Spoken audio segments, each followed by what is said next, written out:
In the black box? Yeah. Oh my God, dude. Yeah. Go kill the bitch. Feel like the bitch would have been dead. Long story short, if I wanted to kill her, she would have been dead. I'm paralyzed. Oh my gosh. I'm paralyzed. All right. Okay. How old are you? I'm 60. 6-year-old female. Step up EMS. Are you injured besides that? I'm paralyzed. You're paralyzed. I'm paralyzed. What's your name? EMS is en route. Are you cold? I hurt. You hurt? All right. We want to get you out of there, but I'm afraid to move you. I'm going to let EMS do all that, I okay? hurt so bad. So, this encounter really brings to light the tension that often exists between police and suspects. It's a dynamic that paints a clearer picture of how law enforcement interacts with communities, showcasing just how complicated those relationships can be. Bro, y'all can't be here like this. You can't be here like this, bro. I'm just knocking on your door. I understand that, but you making me hot. What? You're making me hot. What does that mean? I'm about to come out. All right, come on out. All right. Apparently this all started in Brunswick. Give me a few minutes to take a look. How you doing, sir? Y'all can't be out here like this. My name's Officer Robles. That's Officer Obed. Just That's so you know, cool. everything's recorded. Listen, Yes? turn those cameras off, please. Well, what's going on? Can you please turn the cameras off? You have to give me a reason, and I can't. You guys are making my spot hot. I work for you guys, okay? Long story short, I work for you guys. Please get out here. You guys are blowing the spot out. All right? Who do you work for? I can't tell you that. Why? I cannot tell you that because I'm not allowed to tell you that. Okay, so just understand that. Well, here, Go home. we have a call. Here, sir, let me just tell you why we're here, and then we'll leave. It could be nothing. I don't know. I don't know anything about you. All right, I'm just saying y'all can't be here. Y'all making my spot hot. All right. Well, that I work doesn't with you make guys. any. That doesn't make any sense. I don't. It don't even make sense to y'all. You hear me? So what I need y'all to do Hey, is Sarge, can you leave. come over to this address for a minute? No, don't do that, bro. You're blowing the. Now, the suspect starts claiming to be a confidential informant, which just throws another wrench into the whole situation. This throws up a lot of questions about trust and what role an informant really plays in criminal investigations. As you can imagine, the officers are on high alert, worried about what could go down if they leave without digging deeper. This really highlights the tough line law enforcement has to walk between respecting individuals and keeping the public safe. And then, when the mention of a confidential informant comes up, it kind of points to the fact that there's some undercover work going on. This just adds more layers to the already complicated mess of gathering evidence. On top of that, the suspect's erratic behavior and his ties to drugs only ramp up the concerns about illegal activities, making the investigation even trickier than it already is. Long story short, I need y'all to leave. Make a phone call. Well, we're not going to leave that quickly until we figure out what's going on. There's nothing. So we were told that the lady's tied up in the basement. There ain't nobody tied up in the basement. Can we look? No, but like, Why not? because I say so. Is someone tied up down there? No, What's your name, buddy? I can't tell you that, bro. What do you mean you can't tell me that? This your truck? My dump truck, that's my company truck. That's right. Yeah, there's nothing going on with Is it in your name? No. Then why don't you want to tell us who you are? I'm trying to tell you I'm a confidential informant. That's all I have to say. You guys are bugging right now. You guys are No, bugging. that's not all you have to say. Who told you that? I can't say nothing else. Well, if there's someone tied up in the basement, we got a There's problem. nobody in the basement. So why can't I look?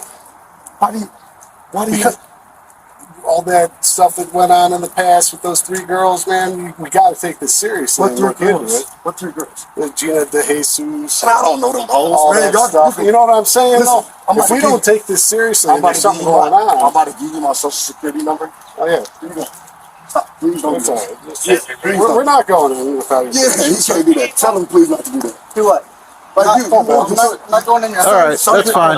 That's fine. Sergeant, please tell him not Back to up. do that. He's not going. Okay, I'm gonna give you my social security number. right. I want you to run it. Okay? My don't come up clean. What's going on is you guys had a crackhead make a false complaint. All right. Okay? Well, that's an answer. That's it. Well, then we still have to follow up on it. There's nothing going on, sir. All right, but do you understand our point? I understand your point. You're If asking we just walk away and somebody actually is there, what are we going to do? Well, that's what you guys are gonna have to do because I'm not letting you inside. So That's do you what see it's where gonna- do you see where the problem lies? No, there is no problem. We don't just write, he said it's cool, and we leave. Well, that's how it goes. Because if I don't No, let that's you in- not. So how you? What do you mean? Listen, So they're not going to let this go. bro, listen. So either today, tomorrow, the next day, in the next 5 minutes, you're going to continuously have these problems. And if we have to tell Detective Smith and say, hey, do you think this guy would have a girl tied up in his basement? He's gonna say no. Is he? 100%, bro. I just He's willing to risk his career for all that? You think I'm bullshit? Oh my gosh, you're gonna take a crackhead's word over Detective Smith's word, right? I haven't spoken to Detective Smith. Well, you're gonna talk to him. He's gonna let you know what's going on. I was down there for an hour with him yesterday. Okay. I just left my probation But officer. why would somebody say? They're crackheads. But why would a They're crackhead crackheads. say that about They're you? crackheads, but probably because they want more crack, bro. Do you have crack? No, I'm not gonna. Why would I say that? Why would you ask me that on camera? I don't Why know. would you do that to me? I know I don't have no crack. It's my job. Well, why would the crackhead be here then? This man is wild. I'm not wild. I'm just I am asking a questions. confidential informant. What does that convey, though? A confidential informant usually has the policeman or officer or detective with them No, it when don't. they're working. That's kind of I how that understand works. what you're saying, but what I am saying, And then most confidential informants don't come screaming out the back door. I'm a confidential informant, do they? dude, listen, but what I'm saying, I'm gonna let you guys know this. I want you guys to know what's going on in my backyard. Okay, this is what happened. This is what's going on. Okay. Okay, listen. I'm not doing nothing illegal, but I work for you guys. That's what you said for the last 10, 15 Okay. minutes. There's nothing going on. Please do your please do your homework and research. I have no homework and I have no research. Call Detective Smith. And what's he going to tell me? He's going to tell you that I am valid and everything is okay. Okay, but is he going to tell me that there's not a girl tied up in your basement? Of course, because he's never been Okay, here. is he going to be for sure? Yes. How do I know? How does he know? Yeah, how does he He said know? he's never been here. How does he know there's not a girl tied up? Well, so I guess you guys are going to take the crackhead's word off the mouth. Nobody knows. Next, the suspect challenges the detective's knowledge about his life, suggesting that there's a serious lack of trust in the cop's methods. This raises some real doubts about how much authority the police actually have in this mess. The informant drops a bombshell, claiming that Dante supposedly murdered his girlfriend and had her write confessions before killing her. It's a chilling detail that really underscores the psychological horror of that crime.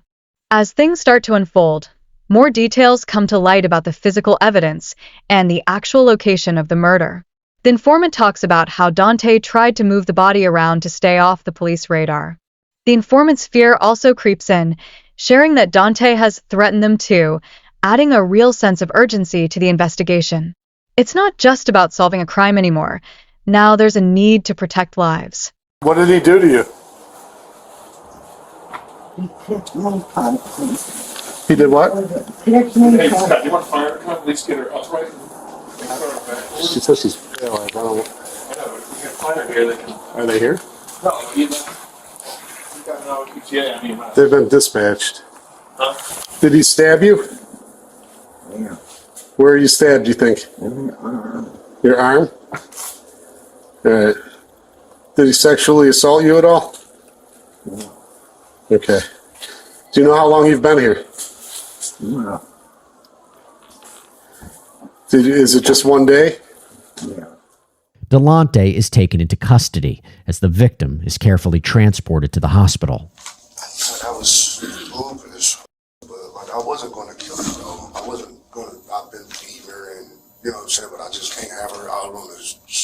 Because I'm working with Detective Smith, trying to get him 2 guns, 5 AKs, 4 Glocks, 3. That's supposed to be going into the valley like next week. You know what I'm saying? I'm trying to get him who moves 6 ounces a day on coke crack, and I'm trying to get him prescriptions ounces a day. But like I found out that this is that, and you know what I'm saying? If I was, you found out that what that the lady that what I was taking care of in my house is a rat, and if she was to get back out on the street, I would be exposed, and die, get killed. You know what I'm saying? So like, I'm new to it. I understand. I fucked up. I know I can't get out of this. This is bad. You know what I'm saying? I know what's going on. I know it's bad. Delante recounts the gruesome details of this nightmare like it's just another day. So yesterday was Tuesday, so she probably got there like Monday or something. Yeah, Monday she was kicking it, cool, calm, collected, hold up. You know what I'm saying? Eating. lying to me.